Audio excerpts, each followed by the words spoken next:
Good evening, everyone. Welcome back to another live stream. Thank you so much for joining me at such short notice for a very late live stream. I mean, we usually do them late anyway, but today was extra late just because of my schedules, really.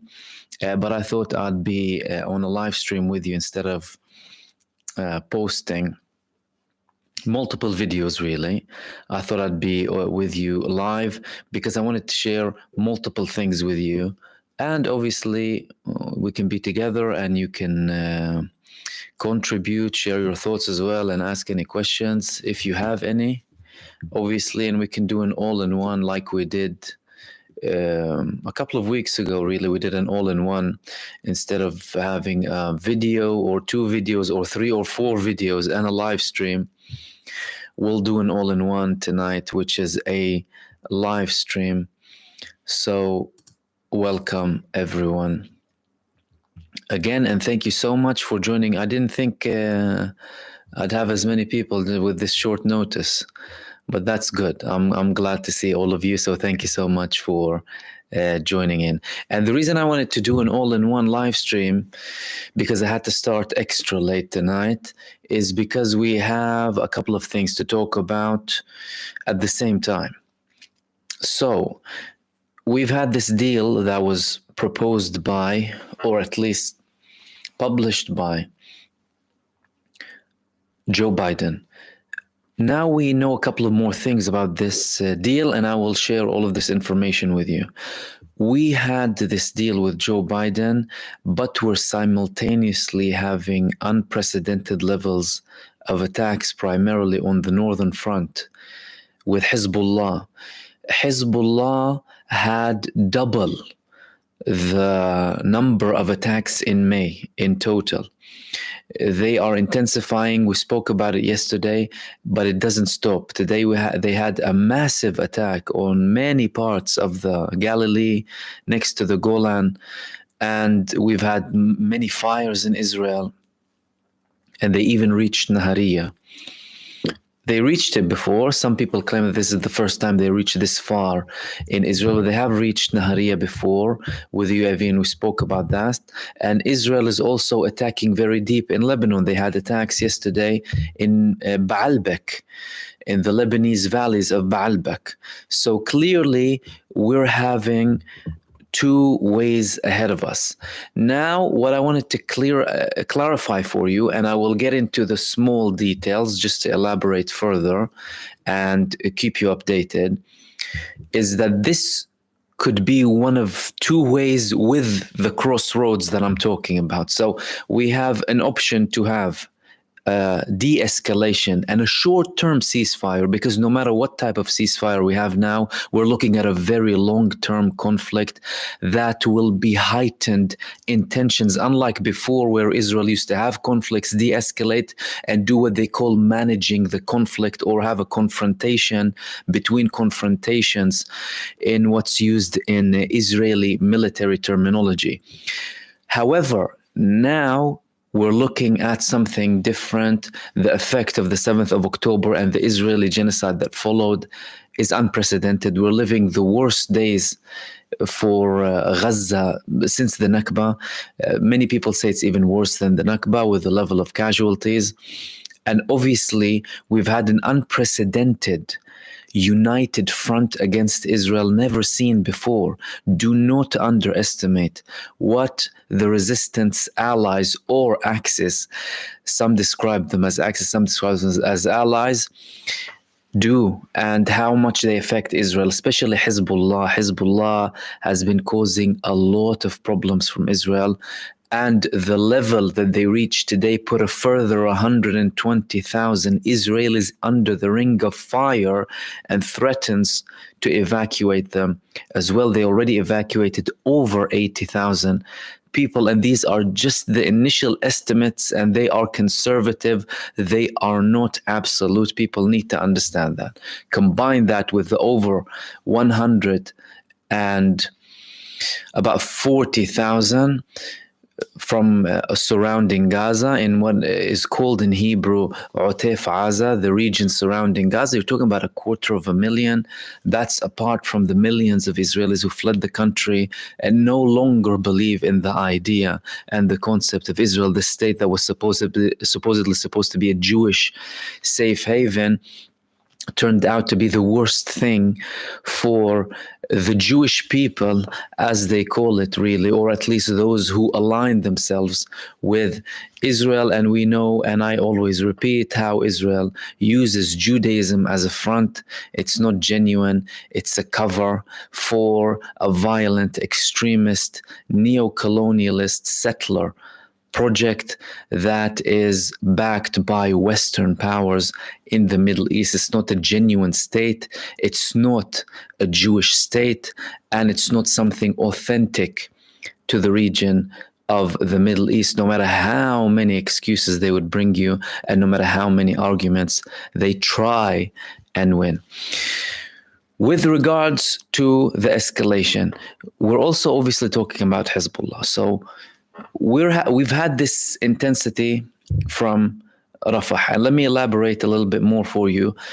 Hezbollah entered Al-Aqsa flood battle on the 8th of October.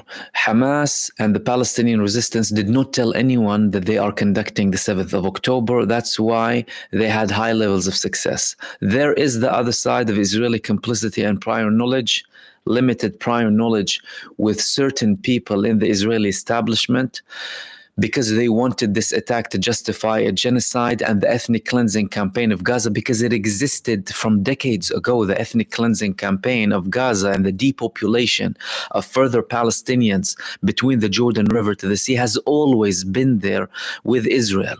The last declared official and blunt one was the Plan Dalit, obviously, of 1948, but they had a further ethnic cleansing campaign in 1967, and they constantly implement policies of ethnic cleansing in 1948 territories, in the West Bank, in Jerusalem, and in parts of Gaza when they used to occupy. They always expel people out of their homes, demolish houses, let the settlers steal properties and lands. Hezbollah entered the battle on the 8th of October. Nasrallah had a speech. The leader, the Secretary General of Hezbollah, Said Hassan Nasrallah, he said that we did not know that Hamas were about to conduct this matter. However, from our foundational core position, we had to intervene with our Palestinian brothers and sisters, and they also did it in a calculated manner where they don't go all out to avoid dragging Israel into an all-out war in Lebanon. That would lead to the same levels of devastation that were there in Gaza, because Hezbollah consider a variety of things when they conduct operations against Israel, including, obviously, internal Lebanese politics. And not everyone in Lebanon likes Hezbollah or is aligned with them. As a matter of fact, many people, or some people to say the least, in Lebanon, they side with Israel. Israel formed the South Lebanese army when they occupied Lebanon, and they had Lebanese people with them. Which proves again and again, for everyone, just in case you might go around things and think along those lines, it's not about people's national background, ethnic background, and even religious background. It's about your position as a human being, and whether you side with the human moral aspect of this conflict, with what's morally correct, with the human rights that should be universal or not. Because we have people from all sides of the spectrum, the ethnic and religious spectrum, against Israel and with them. Don't we have Muslim countries with them, whether verbally or not verbally? Don't we have Arab countries with them? Don't we have Palestinian people siding with them? We do. And we know that very well. And people need to remember that this is not a case between religions. This is not a clash of civilizations. This is not Samuel Huntington. They wish that. They want that, because this is how they thrive, through division between people. Beware of that. Be very careful of that. Hezbollah entered, obviously. Although they entered with a very limited manner, they were exceptionally effective. Firstly, they sucked approximately 30 to 40% of the overall resources of the IDF when it comes to air force, air defense, ground troops, machinery, whatever you can think of. Israel has a division in Lebanon. They obviously implement a lot of things that they could use in Gaza, and Hezbollah knew that from the beginning. So Hezbollah, by entering on its own, I'm still not talking about Yemen and Iraq, and obviously Iran supporting the resistance. I'm not talking about that. I'm just talking about Hezbollah. They made a great effect on Israel. If they weren't to go into this, Israel could have done a lot more in Gaza, and people need to remember that. With this, we saw a separation in Israel between the two fronts. So if Hezbollah were to conduct such large-scale operations against Israel, if we didn't have a war in Gaza, we would have seen Beirut turned into Gaza. As a matter of fact, Yoav Gallant himself, when he visited the Northern Front in November, he said, I warn the citizens of Lebanon, we can do to the citizens of Beirut what we did to the citizens of Gaza. Listen to the terminology. We can do to the civilians of Beirut what we did to the civilians of Gaza. These people are genocidal and in intent, and do not hide the fact that they target the population because they know very well that the resistance, the Palestinian resistance and the Lebanese resistance are undefeatable. They know that very well. It's tried and tested. Why? Because they tried them when they were weaker in capabilities. Now, obviously, Hezbollah have more capabilities than Hamas, for example. But if you're unable to take down Hamas, if Hamas is even getting stronger during this genocide, what are you expecting with Lebanon? Gaza is supposed to be the weakest link between all of the resistance movements. They know they cannot defeat them. However, their arrogance blinds them. They can't handle the fact that the people, the indigenous people of this part of the world are undefeatable. They cannot handle that fact. So they will try and cover it and keep covering it and keep convincing yourself. And if you don't learn it the nice way, you're going to learn it the hard way. And this is what the Palestinian resistance and the other resistance movements supporting the Palestinian people of Gaza, the innocent people of Gaza, are realizing. Since that time, Israel tried to separate between the two fronts. Hezbollah told Israel, we will adhere to any ceasefire agreement between you, not directly, obviously, but they clarified that. They had multiple statements. If you have a ceasefire with Gaza, we will respect that ceasefire and we can stop ceasefire. Israel said the contrary. They said, by Yoav Gallant and other leaders in Israel, that even if we have a ceasefire in Gaza, we look at Lebanon separately. We look at two different wars. To them, these are two different problems. Although they know the connection, and despite the fact that you had people in Israel saying, we need to strike Iran anyway because they're supporting both of them. So next level delusions, attack Iran, right? We saw their response, or that they didn't even claim, by the way. That's what's happening. They are escalating. Escalating when? Simultaneously with a very close deal. We have a very, very close deal. We spoke about the ceasefire speech that Joe Biden had, and today we've had further elaboration from Israel that I wanted to share with you. So,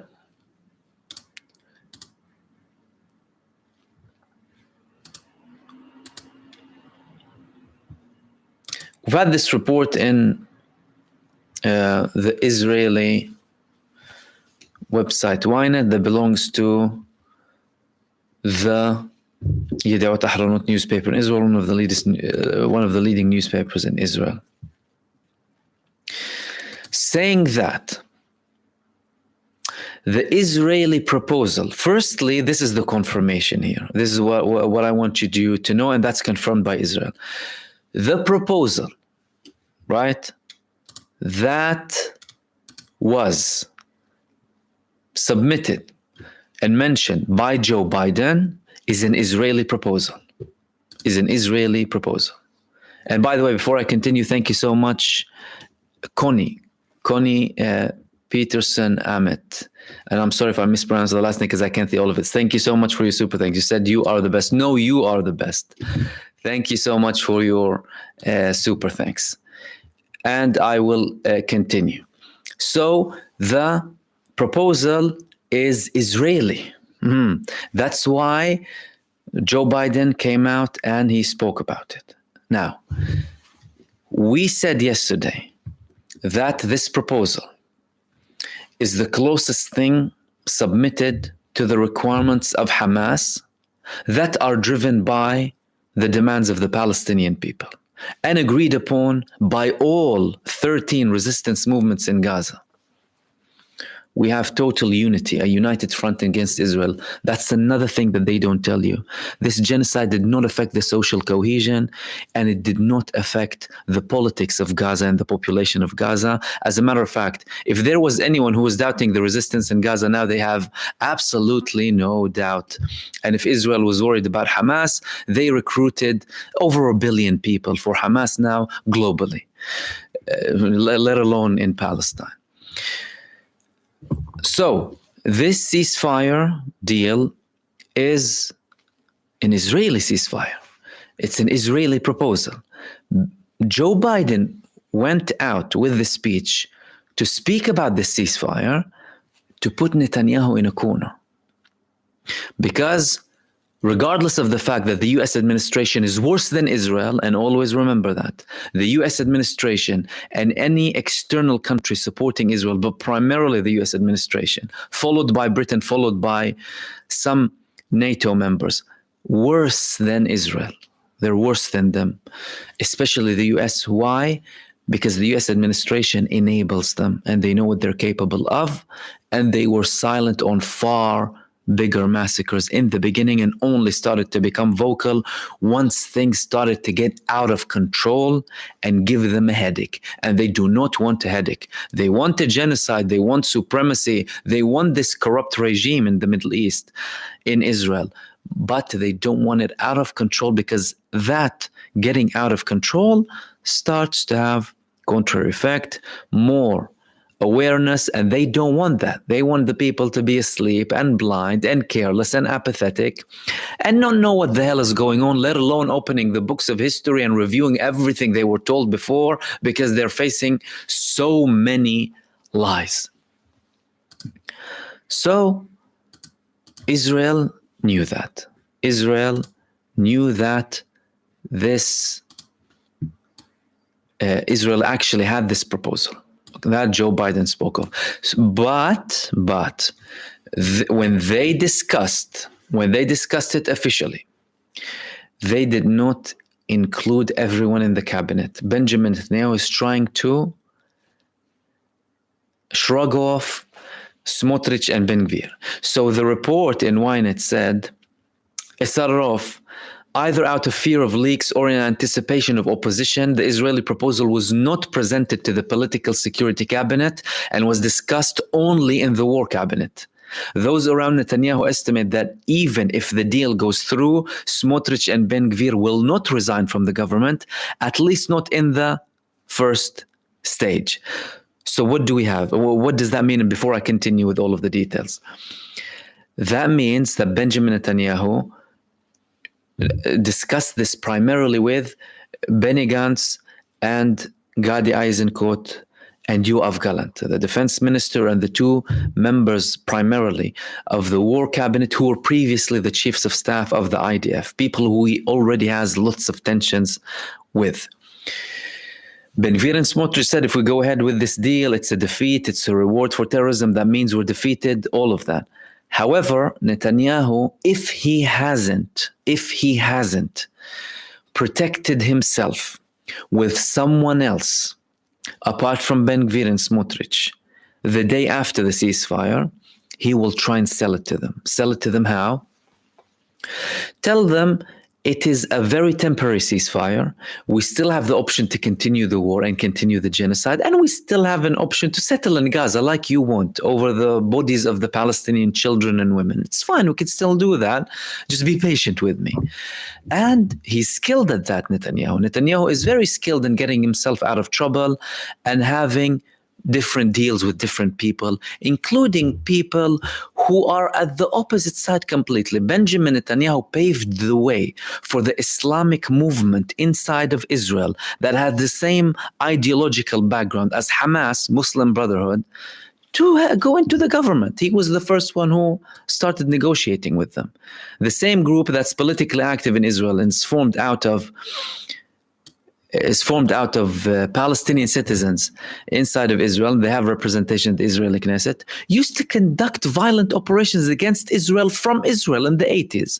And then they had a review. And Benjamin Netanyahu knows all of that. And they decide to participate politically. That's Benjamin Netanyahu for you, so you can understand the lengths that this man goes to. He's the same person who allowed hundreds of millions of US dollars into Gaza. And he's the same man that will have another deal with Hamas. Don't be surprised about anything when it comes to Benjamin Netanyahu. They continued with this article. And before I go in, he will do that to protect himself for the day after. So he might be able to sell this deal to Ben Gvir and Smotrich and make them agree to it with the promise that we can commit further genocides. Because these people are, look, there's a lot of bloodlust in Israel. There's a lot of psychopathy and love for the genocide of other people. But with Ben Gvir and Smotrich, it's an ultra sentiment. You're talking about people who are vocal in their genocidal intent more than others, at least in politics, by the way. You know, it's very common in Israeli society, genocidal intent and wipe everyone out and kill everyone. It's very normal. But with these people, because in politics, when you have politicians, they represent a chunk of the population. But with these two, they're the clearest ones when it comes to politics, and they want to kill as many people as possible. They want a genocide and ethnic cleansing in Gaza. They want to resettle in Gaza. They want an ethnic cleansing in the West Bank. They want another ethnic cleansing inside of Israel with the remaining Palestinians. They continued. By the order of the cabinet, the negotiating team did not disclose the Israeli proposal to the extended cabinet, which includes ministers Ben Gvir and Bezalel Smotrich. The extended cabinet met on the night between Thursday and Friday until 2:30 a.m. And hours later, after Saturday, Biden revealed the outline in his speech on Friday evening. The division, of course, was deliberate. During the extended cabinet meeting, ministers asked questions about the commandment and answered with a general answer. The negotiating team did not specify what did the proposal include.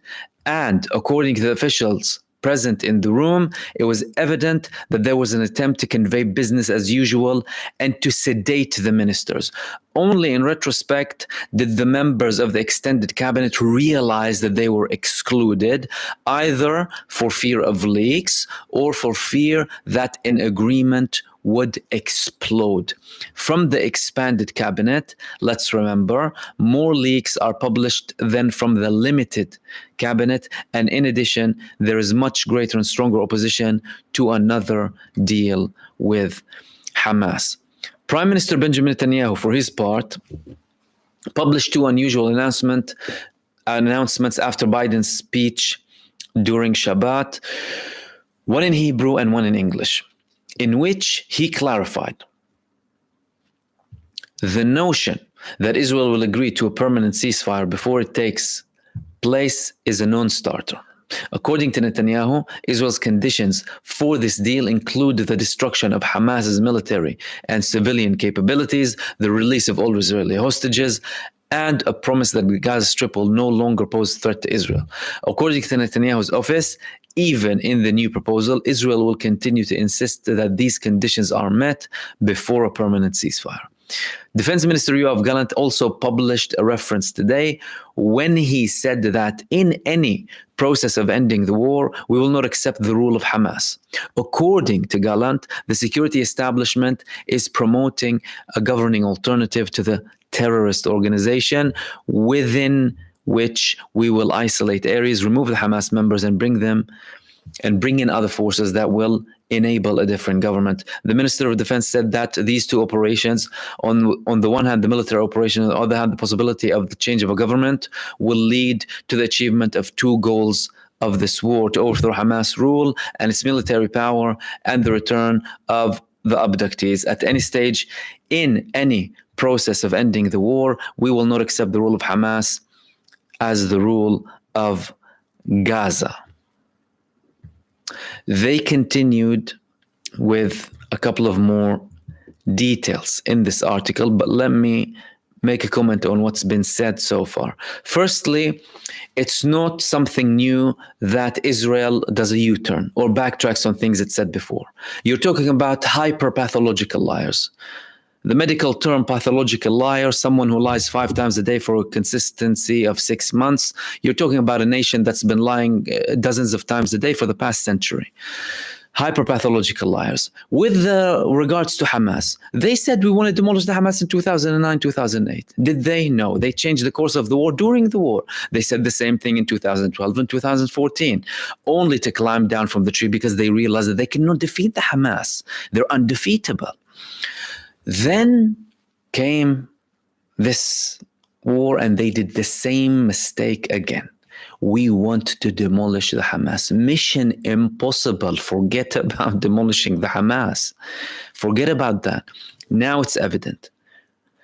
All of this talk is talk for local consumption, really, for domestic public opinion. You can forget about lots of the stuff they say is for their radical backers in Israel, to show them that no, we're not climbing down the tree. We're still sticking to our guns. We still want to demolish them. Garbage, total garbage. They know very well they cannot defeat the Hamas. They know very well that they're number one, undeclared, that we've established already by some words that they said and by many actions, that it's the genocide and the ethnic cleansing of Gaza. When they say demolishing the Hamas, making Gaza an opposed threat, return the abductees, these are the declared objectives. The number one objective of all of this is the ethnic cleansing of Gaza, and they failed. So guess what? Israel failed with the ethnic cleansing. Israel failed with the military campaign. Israel failed with taking down the Hamas. And Israel failed in returning the abductees, unless it's through a ceasefire deal with Hamas and negotiated with Hamas. So all of this is for local consumption. This is for Ben Gvir and Smotrich primarily, to show them, look, I'm not climbing down the tree. Then it's for the Israeli people who have more bloodlust than Netanyahu. Because Netanyahu is not just Netanyahu committing a genocide. This is a part of the Israeli population, the largest chunk, who want a bigger genocide. Genocidal, brainwashed people. Many of them, if not the majority of them. You have people who have a profound stance against genocide, against war, for peace, for equality. However, they're irrelevant when we talk about the political scope. Left, right, center, all fascists. Just a different type of fascism, a different mentality when it comes to the definition of fascism. They're all the same thing. This is coming simultaneously with a couple of things.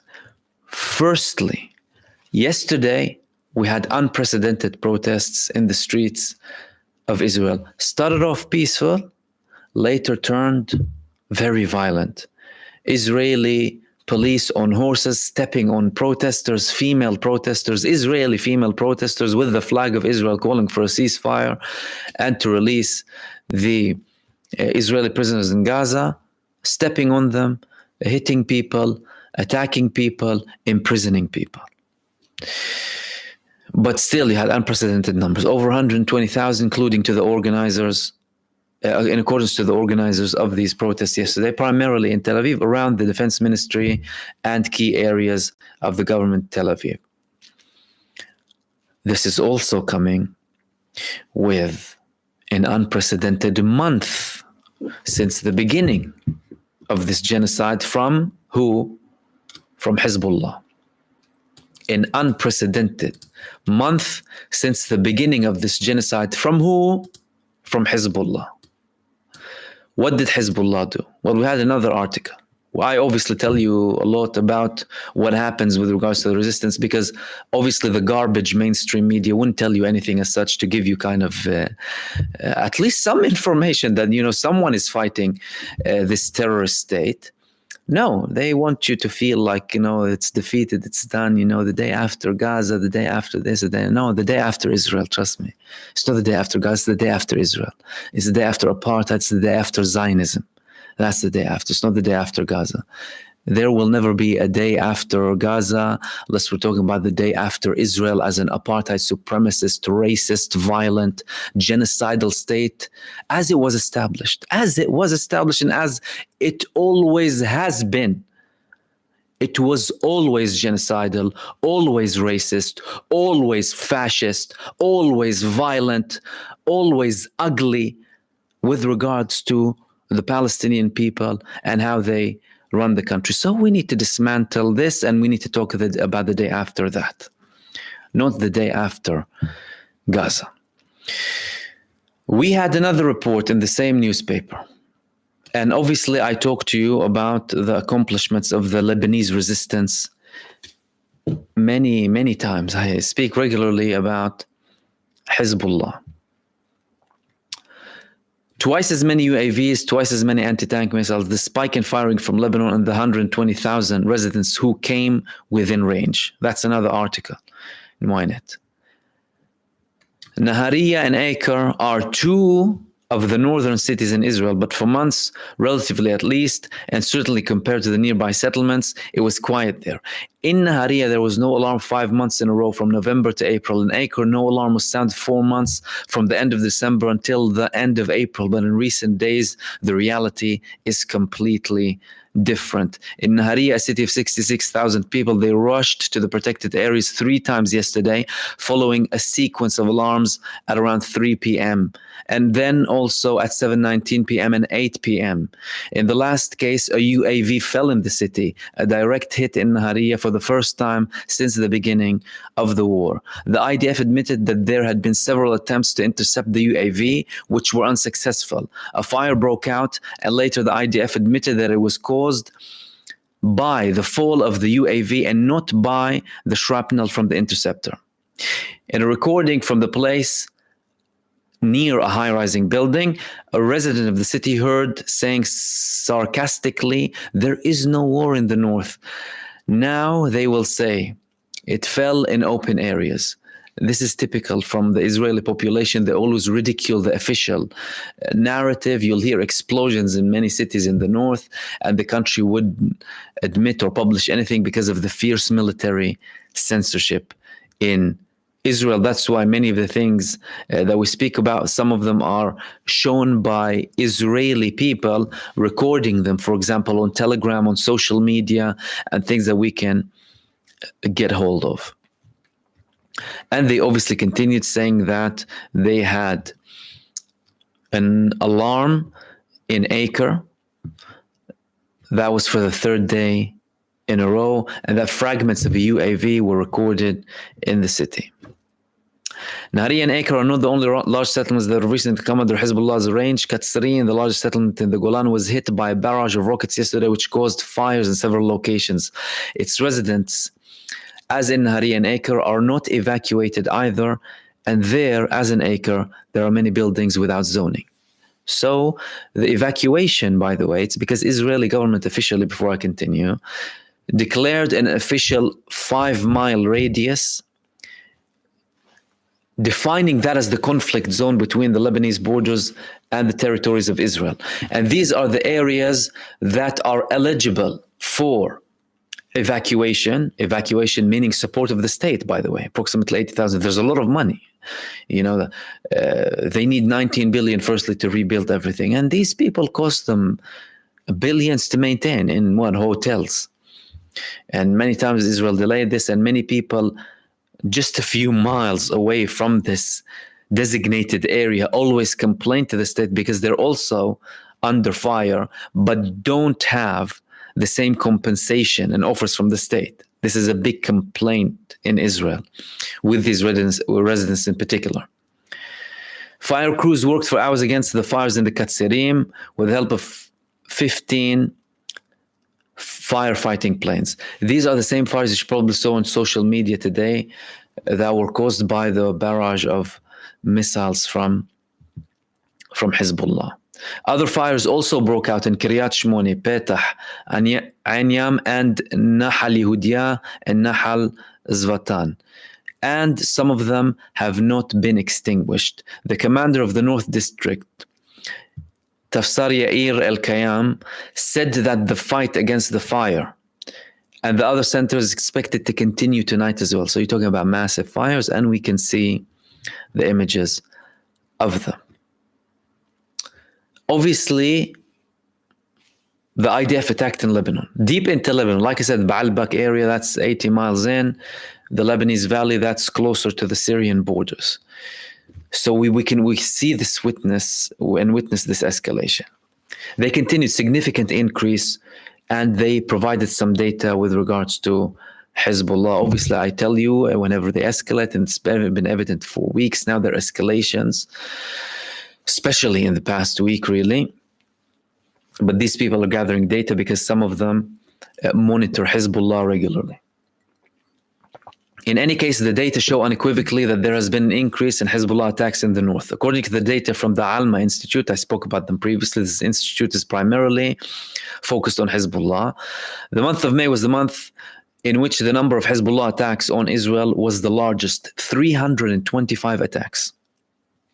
325 attacks. As a matter of fact, I'm not sure if it's a coincidence but them taking down the Hermes 900, not for the first time during this genocide, at least the second time.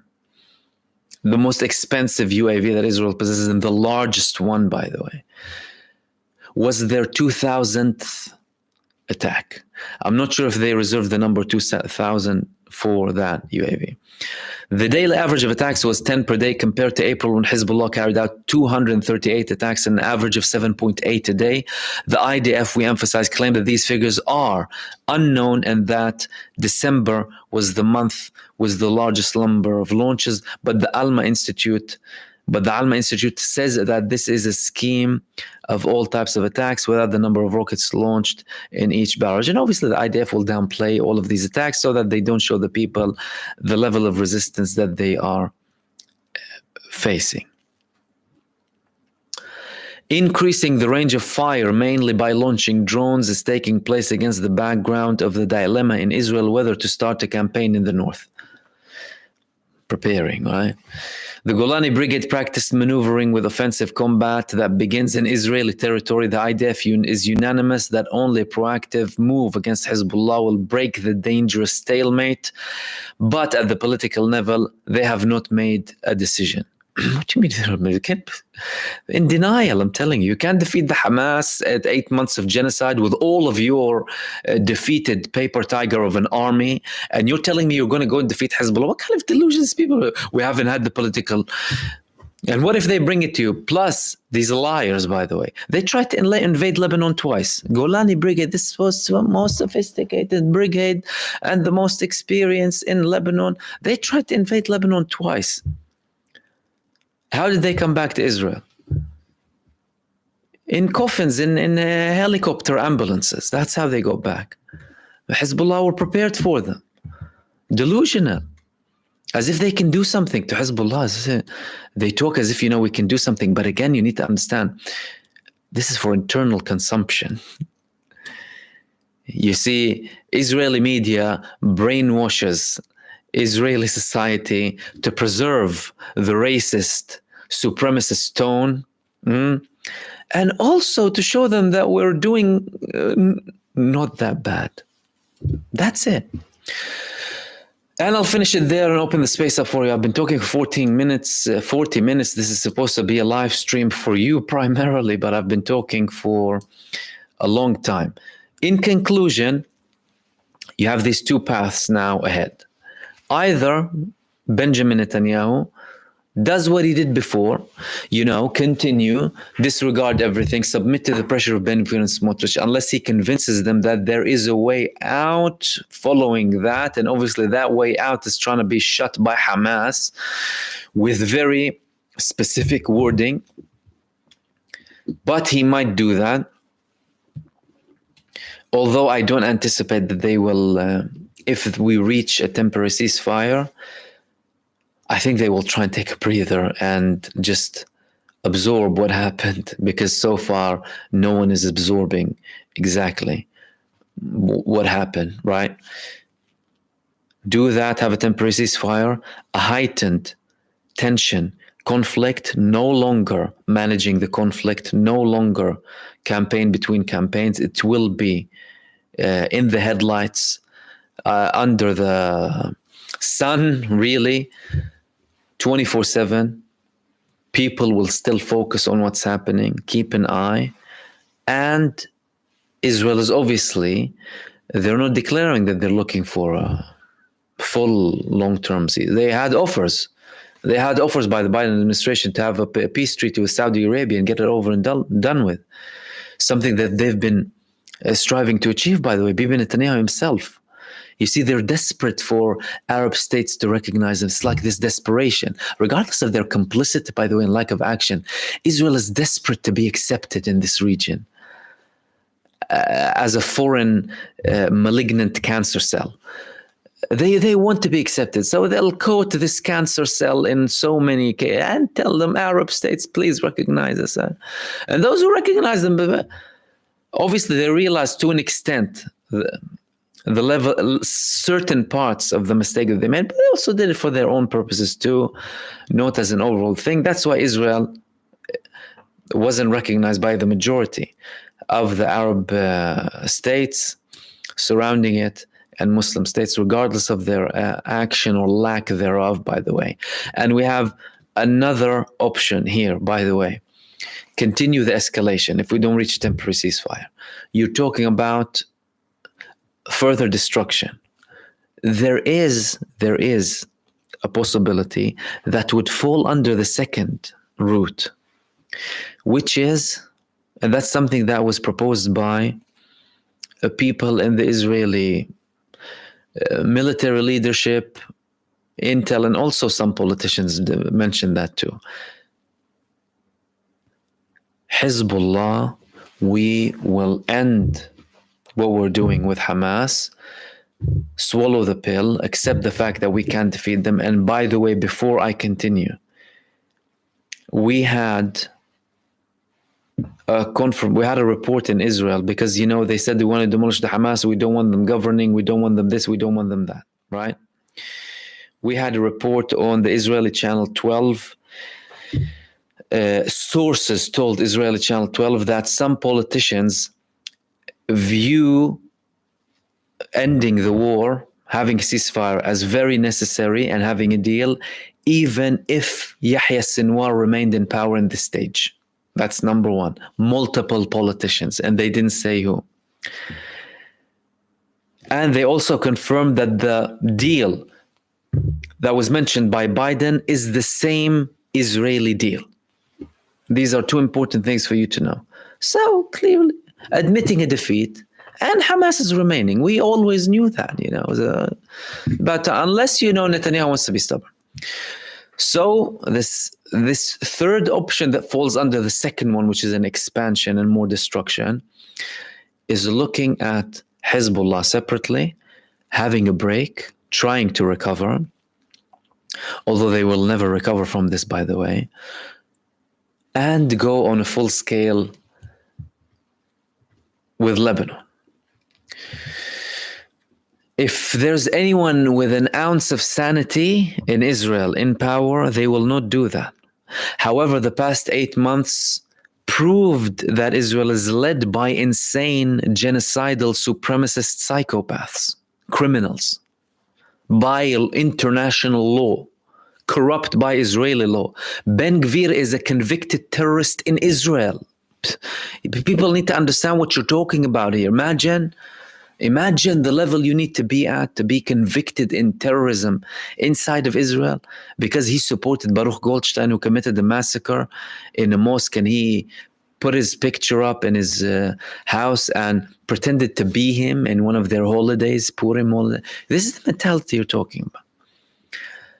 And obviously, tomorrow, we will see if the Israeli government comes out with an official statement or if they will delay it for a further response from Hamas, who initially said we're viewing it in a positive manner so far, but the devil lies in the details, and they obviously want some of these details. Let me open the space up for all of you now.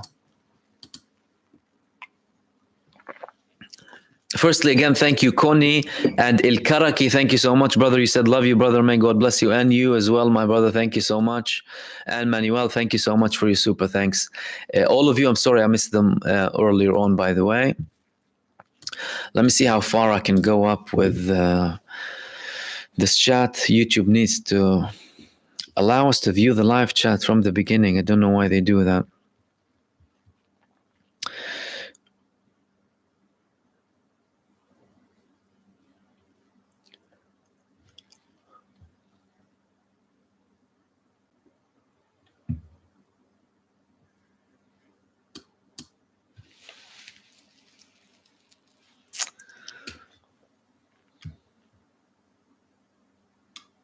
Gullyberg is saying, Gullyberg, thank you for your membership. You're saying, Mahmoud, any other Middle Eastern country that's been started for the past 8 months will most likely strike heavily at Israel. I don't see that happening for the sake of the Palestinian people, because if you wanted to act for the sake of the Palestinian people, you had the reason before this war, by the way, to attack Israel, have a preemptive strike. They're a reckless state that's a threat to regional security. You're backed by international law to have a preemptive strike against them. They always attack other nations, other countries. They have reasons. They didn't, obviously. Let's say they didn't, and this genocide came and they wanted the big reason for preemptive strike. You had that. You had that. The pattern, the level they attack, they didn't. If someone will attack Israel, the closest option we have from the countries closest to Israel is Egypt, and that's only in the very extreme case that Israel attacks in Egypt, and this attack is undeniable and it's evident, it cannot be hidden. And even then, I don't think the Egyptian government will break all the tools. They would probably have a limited campaign, similar to what happened in the last couple of months. They had about 3 confrontations that were resolved. But that's the biggest threat, okay? Because Israel obviously has the plan to ethnically cleanse the Palestinians where? To the Sinai. And Egypt realizes the threat of someone attacking Israel from Sinai, therefore Egypt being liable, therefore every single Egyptian territory is a target that can be nuked, by the way, way more easily than Gaza. They would have nuked Gaza if it was at a distance. But I don't really see that happening that much unless we have a regional.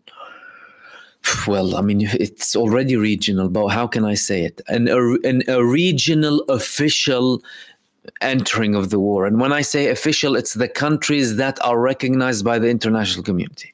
Because so far, think about it, who actually intervened? The only country that officially participated with its identity and directly as a state is Iran.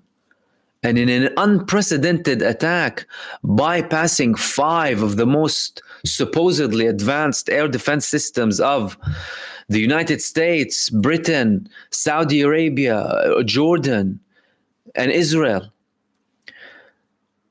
And they landed in the end. They sent them the cheap UAVs first that they manufacture millions of, and then they landed the hypersonic missiles one after the other, raising the bar.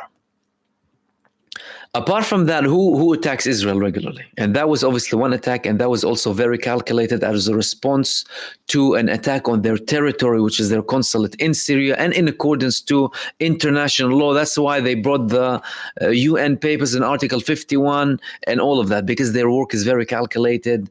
They need to cover themselves up legally, unlike their Western counterparts who don't care about international law and who view international law as something against African nations and thugs like Putin, as this leader told Karim Khan. They're even supremacists and entitled with their international law.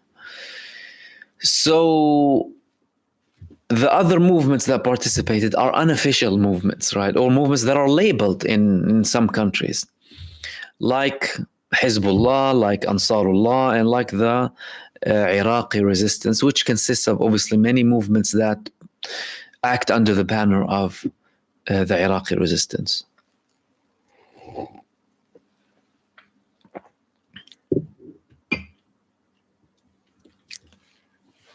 Sue B, how is it Israel gets to decide the government in Gaza? Israel is there illegally. How did this happen? I know some history, but not how Israel gets to lord over anybody in the Middle East. Israel is an extension of Western colonialism across the world. And how it behaves on the land of Palestine is how Western powers behaved across the world. How they behaved in Africa, how they behaved in Latin America, how they behaved in East Asia, parts of Central Asia too. This is how they behave, as if the whole world is theirs. The US still thinks the world is its backyard, where they still think we're post-World War II days, where they can have their hegemonic dreams, or they still have hegemony attempts. They're threatening Russia.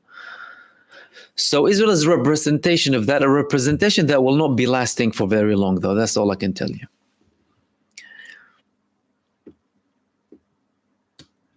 And Matlas X and Bosnian Mafia too.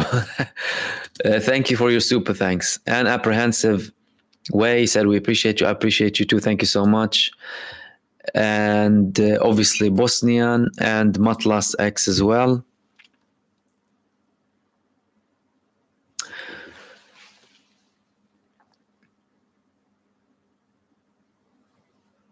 Matla saying, have we gotten confirmation about Ansarullah who is hitting the USS Eisenhower? We had a confirmation from them. So the spokesperson Yahya Sari' for Ansarullah, he said that they targeted the USS Eisenhower for the second time. Now, they don't have images of it. And it's not that there isn't a likelihood that it hit bad, but obviously the US didn't confirm that it was hit, and they obviously try and hide it to the largest extent possible. So to my knowledge, I don't think the US admitted, but obviously the Houthis did declare it.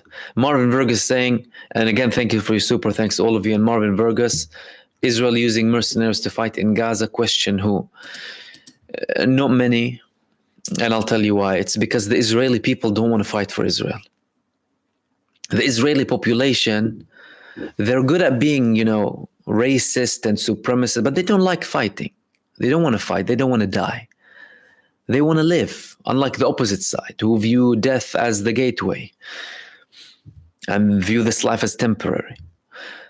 So if the Israeli population isn't willing to die, if you had the Israeli population running away from Israel, if you had the people in this army from some of the most advanced brigades and divisions and battalions leaving and running away during the war, refusing orders, if you have families of these people sending letters to the army, I'm not allowing my son to enlist and to go ahead and serve again. If you have thousands of people having signatures, if more people are disabled, 30,000 disabled, that's a few months back.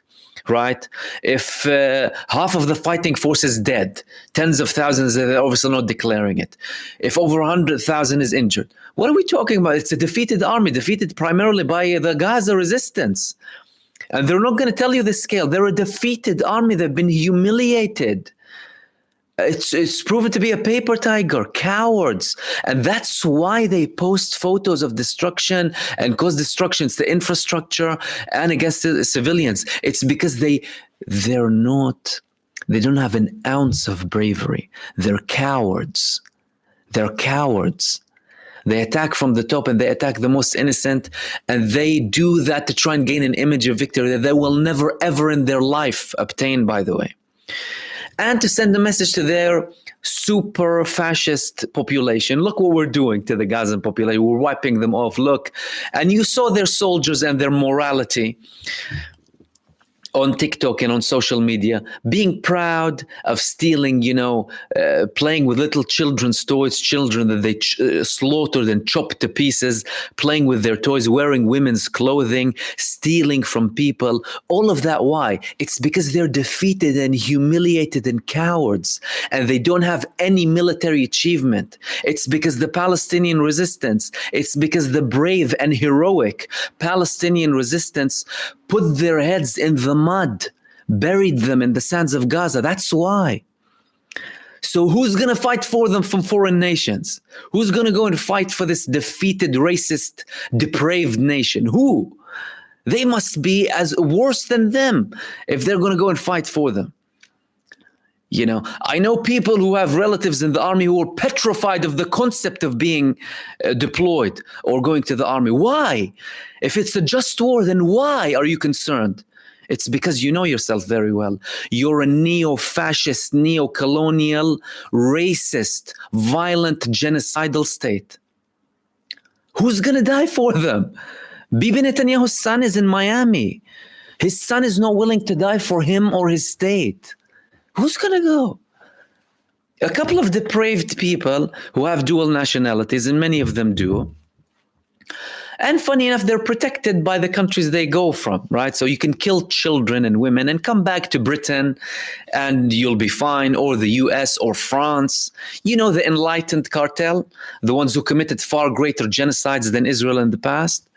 That's how you operate in. But mercenaries working for them, who's going to work for them? Who's going to work for them?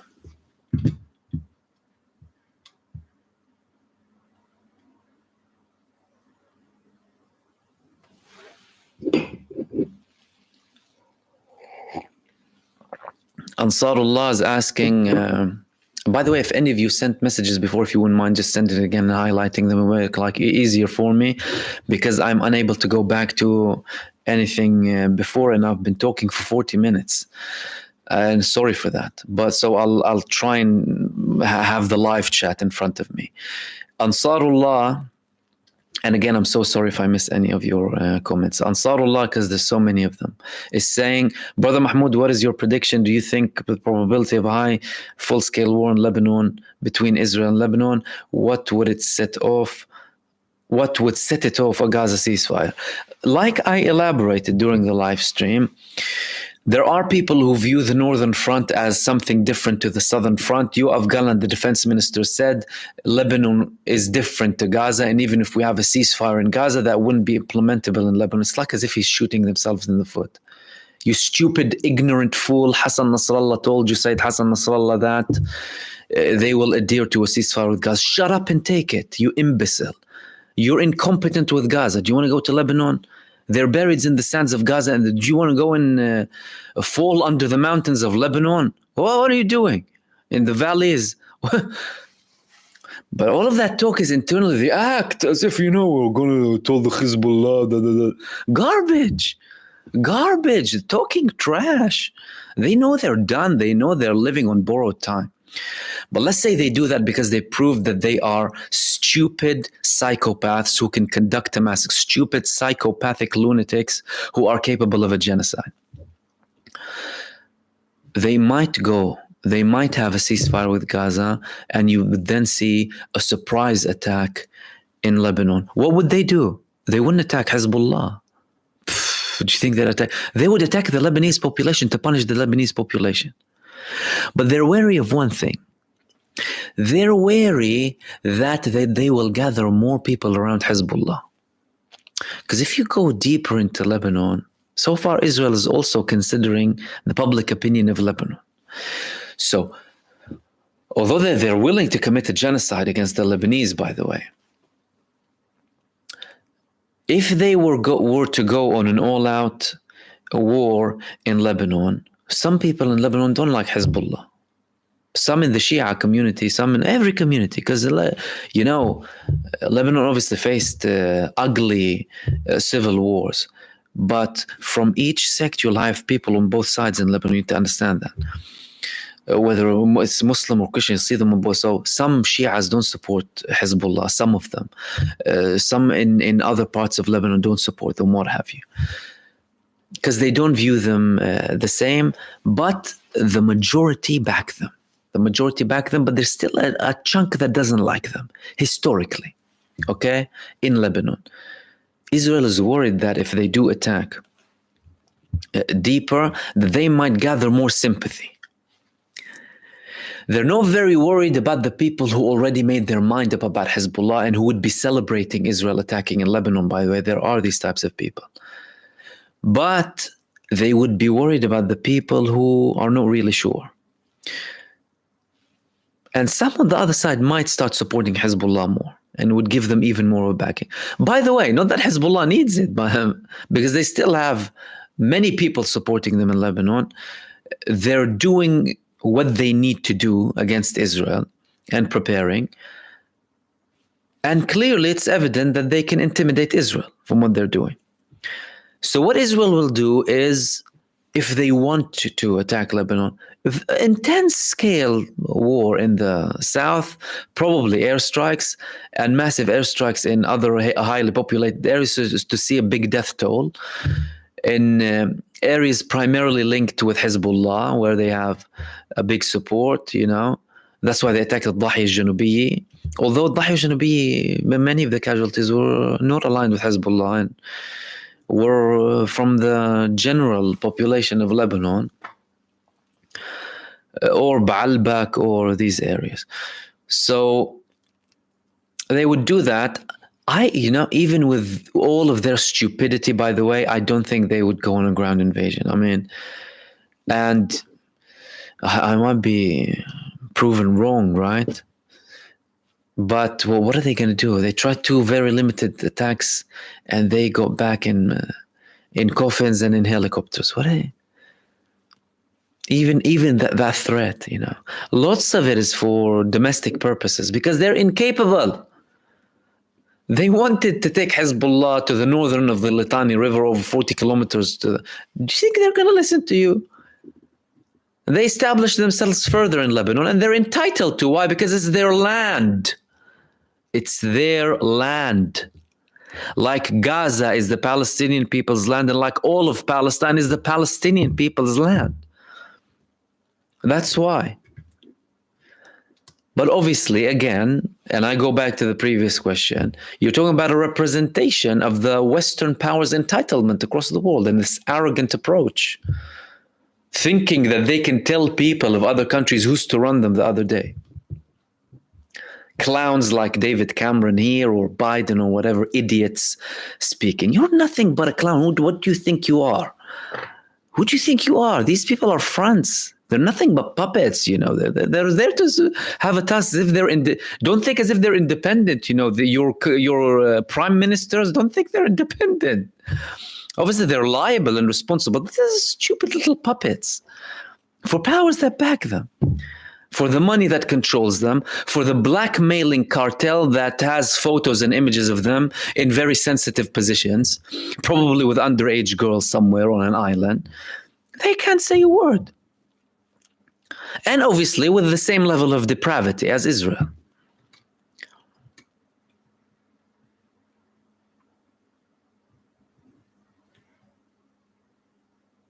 Amin Danya, thank you so much for your super thanks.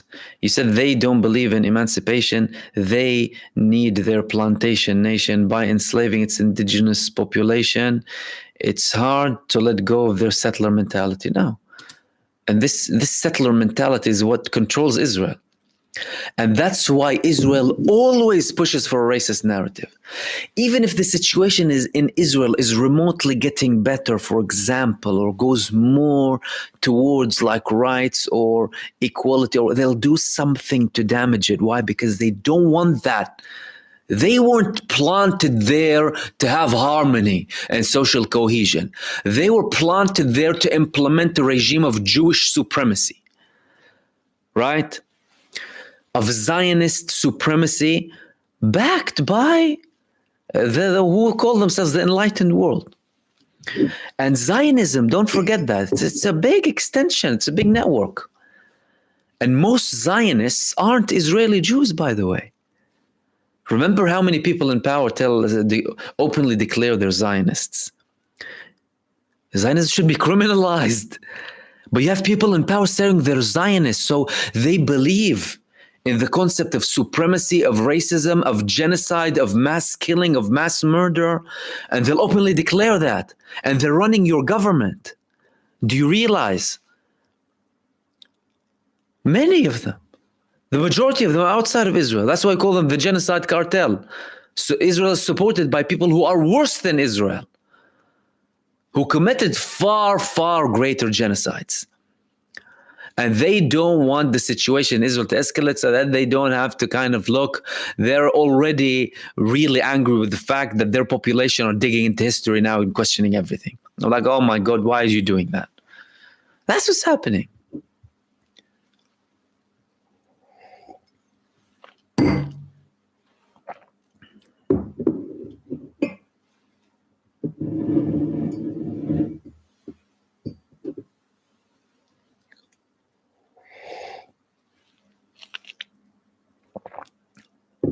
Goat Milk is saying Orthodox Jewish scientist and philosopher Yeshayahu Leibovich hated the fake New Age Judaism popping up for conspiring with Zionism. He, like Neturei Karata, believed in separation of state and religion. Zionism struggled heavily to form any sort of support and establish any support from the Orthodox community in Judaism ever since its establishment. They only started to gain a very, very small momentum when one rabbi I forgot his name, from the Orthodox community embraced the ideology to an extent, or at least didn't show very harsh opposition to it. And they still weren't liked by the mainstream Orthodox Jewry. However, later on, and after World War II, they started to get more and more momentum. Still, even back then, you still didn't have people who support them and who were vocal against them. And now it's the highest level it has ever been of Jewish people denouncing completely the ideology of Zionism. Denouncing the ideology of Zionism. Mind you, they might have love for Zion or love for whatever it is from a religious perspective, but they realized, and it has been evident more than ever before now, that Zionism is not a Jewish ideology. It's not serving the Jewish people. As a matter of fact, Zionism is the worst thing that happened to Jewish people in history, because it's taking their name, constantly boasting about being Jewish, and committing massacres. They're like ISIS was to the image of Islam. Oh, did they give a good image? Although we know ISIS and who were they, were backed by CIA and Western intelligence, and who this caliph of theirs was in prison and under special status, and that we all know that. And now but you understand the concept, right? And Zionism is the same.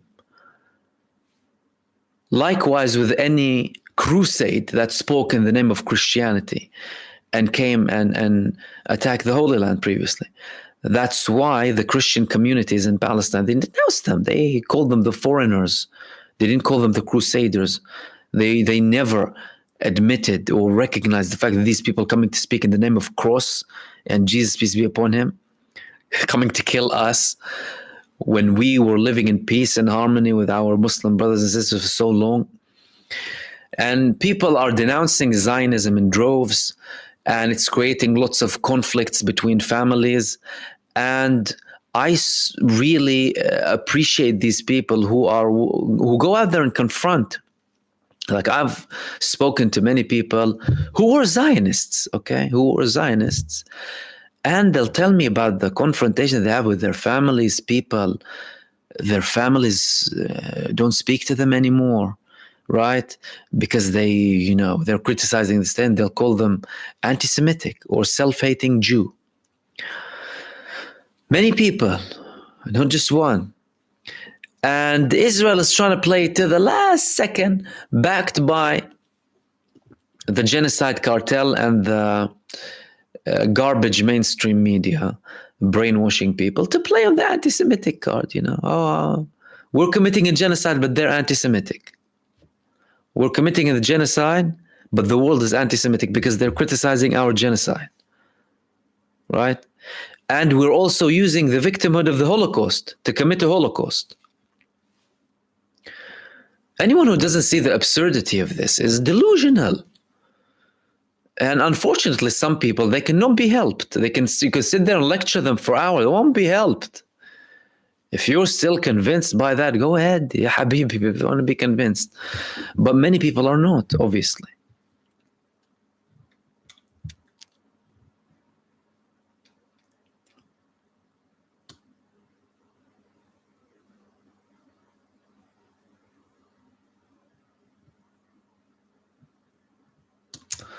Someone is asking me, who is that?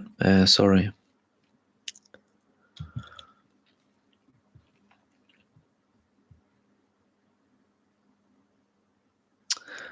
Marvin Vergus, thank you so much. You're saying, what Christ Zion movement like in the UK, strong like the US? They're controlled in the UK. So in the UK, you wouldn't see as much vocal support for Zionism, but because Zionism is controlling the UK and the Zionist lobby is so strong, they obviously control the people. So they zip the people's lips, and that's what they want at the end of the day. People to be quiet. Look, don't say anything. Why? Because be careful. We have the anti-Semitic stick. We'll bash your brains out with it if you say something. And the people don't realize that these things are delusion that are made there to instill fear in people from criticizing. But the Christian Zionist movement in the US, no way, it's much bigger than the UK. In the UK, there's more apathy, right? But not blatant support for Israel. Listen, there's a very, very tiny, small, extremist, radical, genocidal minority that supports Israel, by the way. Even in some of their protests in the US, they were paid. The Zionist movement was paying them to go and protest, to show some numbers. And even then, they'd get like 10,000 or something. Pathetic. But they try and show as if they have support by what? By making the people silent and the mouthpieces in government talk and spew venom, and the lapdogs of media, the pseudo-intellectuals.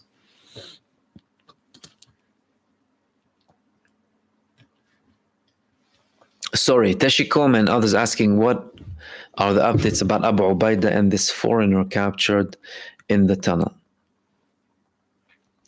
I haven't actually read about this yet. I saw an image.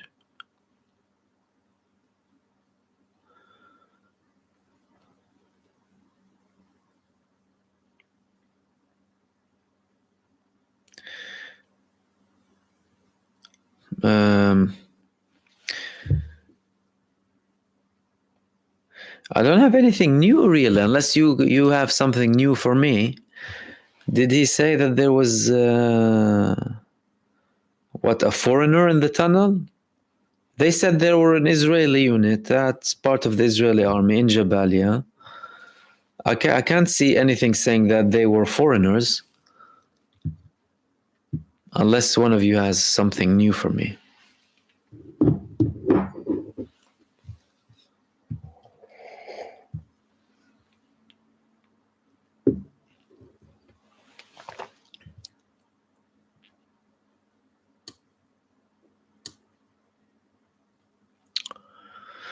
Thank you, obviously, for everyone commenting. By the way, I'm sorry if I'm unable to reach all of you directly. Just looking at the main questions, but Mix and everyone else, and Munzer Shihab, thank you so much for your super thanks. I realized I liked it, but I didn't mention. Thank you so much. I appreciate that. And everyone else, obviously, who sent super thanks, much appreciated.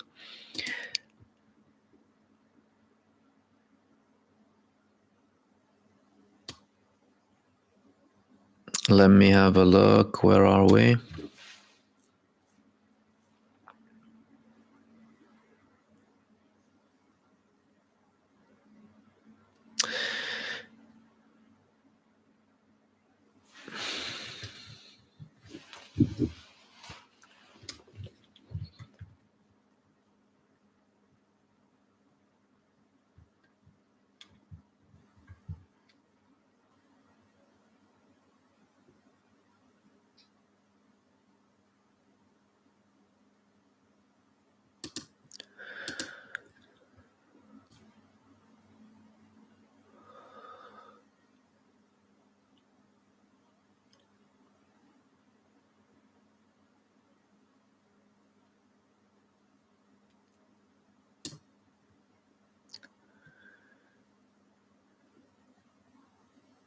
R. Christie is saying, actually, most crusaders were very poor and were promised many things. When they got there, many converted to Islam because Salah ad-Din invited them.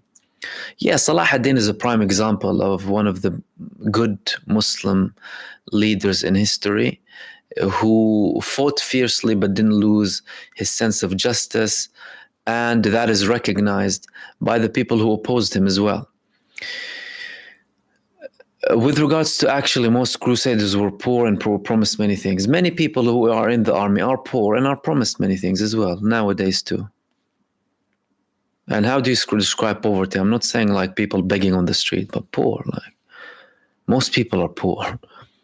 In comparison to the wealth of the world, like even what's described as a middle class, that's poor, technically. You know, in debt for the rest of your life or whatever, at a personal scale, right? Not a corporate scale. And they use the weakest in society and instill, freedom, liberty, or protecting the nation and the constitution and the democracy and the da, and go and fight 3, 4, 5,000 miles away. They'll go there and they'll murdering innocent civilians. That's why they'll go back messed up in their head with PTSD on prescriptions for the rest of their life. That's why you have epidemics. 22 of them commit suicide every day. They were like, hold on a second, I went to defend my nation and protect democracy and human rights. I went to murder women and children and came back. Go fix that when you come back home. Dying from epidemics and committing suicide on a daily basis. That's the US Army for you. After witnessing what they've done before. And obviously they'll instill this stupid nationality in people and glamorize the military-industrial complex and military on mainstream media and Hollywood and social media and garbage like that, and have them in, movies or superhero garbage, so that stupid little kids can think, oh my God, they're lovely. And they'll go and they'll die. And the people who have money will benefit more. Simple. So they'll glamorize this violence and military-industrial complex to commit massacres and bring these people in. And so the military-industrial complex, ka-ching, ka-ching, ka-ching, money, money, money, money, money. The pharmaceutical cartel, ching, ka-ching, ka-ching. Military-industrial complex, all of the weapon, the gear, that, everything, they make money out of your pockets again. They'll go back addicted, right? Addicted to drugs, and then they will feed the pharmaceutical cartel. That's what will happen. That's what happens, right? And some people, they understand that. After they go and come back, they get it. They get what they've done. That even happens with the Israeli soldiers, by the way. And some of them speak up about it. And Israel tries to hide it as much as possible. Mar-a-Lago, any thoughts on Iran presidential candidates? Ahmadinejad is a candidate. And Stephen, hey you, thank you for your super thanks. Thank you so much and welcome. Mar-a-Lago saying, any thoughts on the Iran presidential candidates? Ahmadinejad is a candidate. Look, the candidates in Iran are candidates that are approved by the Supreme Council. You need to understand that. So no matter who you will have, they will act in accordance with the Supreme Council of Iran. Remember that very well. They might have slight differences with the tone or what have you, but they are people of the establishment.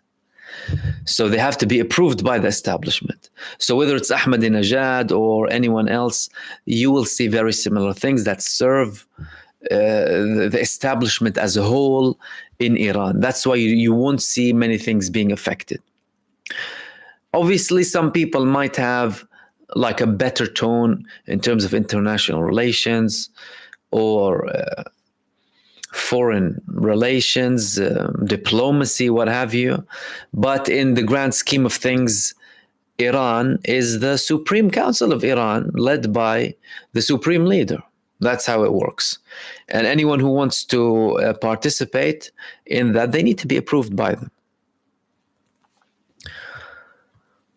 It would be nice to see Ahmadinejad back again, remind us of the old days. But who knows who will come, really. He was always a fierce candidate, Ahmadinejad. He was pushed aside by the establishment at one point because he had a couple of ins and outs with them. Not to the level that Mousawi had, for example, because then you had protests as well in Iran. But I think all of them will serve the primary in Iranian interests and keep their foreign policy very similar. And with their support for Palestine, that will not be affected, whether it's Ahmadinejad or someone else.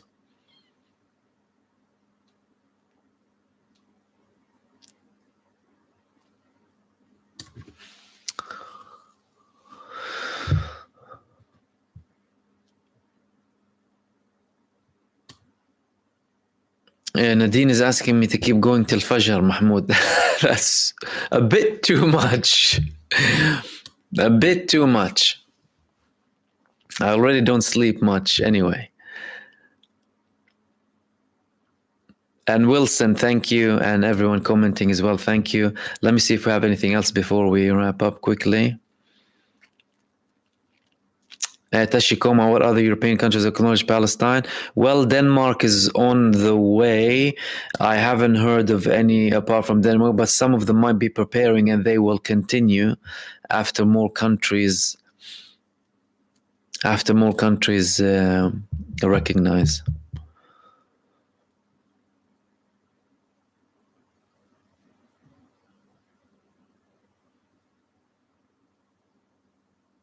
Kate is saying a good question, asking a good question. Who will manage Rafah? Hamas or PA? Will the Palestinians oppose to PA managing Rafah crossing? Look, Hamas made it very clear, and you need to understand this. When Hamas expels the child murderers from Gaza, when Hamas expels the terrorist forces of the genocidal state of Israel, the child murdering forces, the depraved forces from Gaza, they will be, and the Palestinian people will be deciding who controls Rafah, because they will be expelling them. That's what's going to happen. So it's going to be under Palestinian Authority in Gaza, led by Hamas.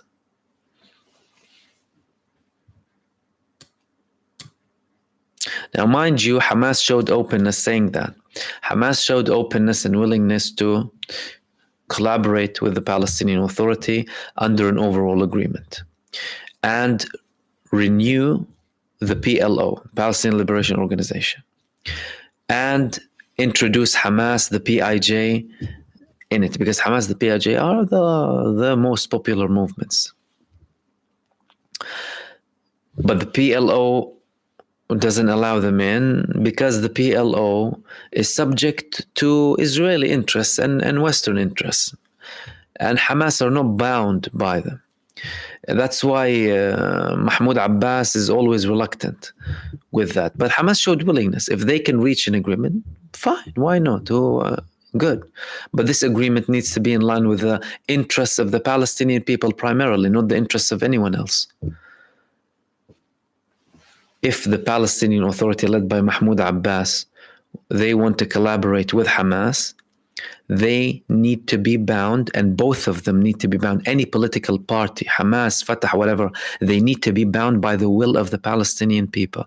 The will of the Palestinian people in their majority is independence, liberation, justice, equality, contemporary and historical rights. Anyone who represents these things and works towards them, welcome. If not, no thank you. So if they come, if the Palestinian Authority, they come, Hamas would want something in return in the West Bank. Because technically Hamas, Gaza, and Abu Mazen is in the West Bank. So they'll say, what's in it for us? What's in it for us in the West Bank? What does Israel allow? Right? Because the Palestinian Authority has similar agreements, security agreements with Israel. So all that needs to be factored in, taken into consideration.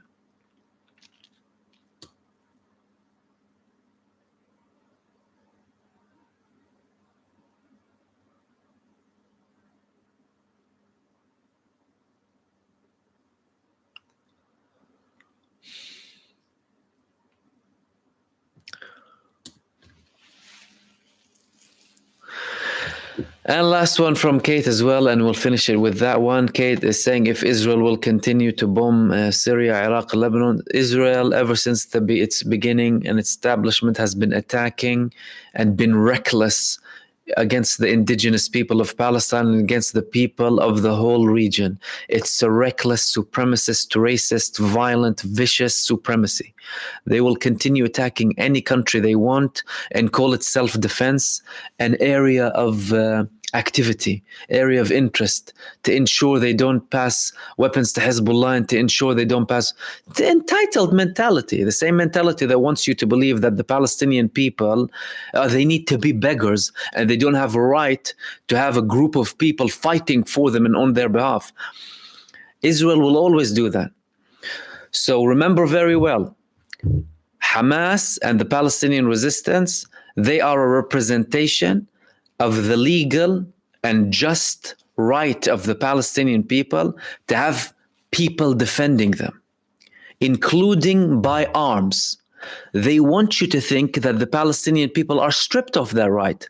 That's why they use certain terminology. Israel has a right to defend itself. Israel has a right to defend itself. The Palestinian people, they deserve some rights. They deserve some rights. Don't fall for that nonsense and garbage. The Palestinian people have a right to defend themselves. Israel has an obligation to protect the people it occupies illegally. They don't have a right to defend themselves. Remember that very well. And we'll end it at that tone. Thank you so much, everyone, for joining me. Sorry again that the live stream was late tonight. I had to do an all-in-one very late. I'm sorry if I missed some of your comments, by the way, excuse me. It's just the influx of comments, really. That's why I ask you to highlight them, but I'm here regularly with you. So apologies for that. And thank you so much for everyone who participated, regardless if I mentioned you or not. And thank you so much for everyone who sent super thanks. Connie, El Karaki, Manuel, Fiza, Apprehensive, Way, Bosnian, Matlas, Marvin, Bosnian, Amin, Marvin, Munzer, and Stephen Burrows. Thank you, everyone. And apart from that, enjoy the rest of your evening and your week ahead. I will be with you very soon. Apart from that, take care. Have a good night and peace be on all of you. And I'll see you soon in the next video. Take care.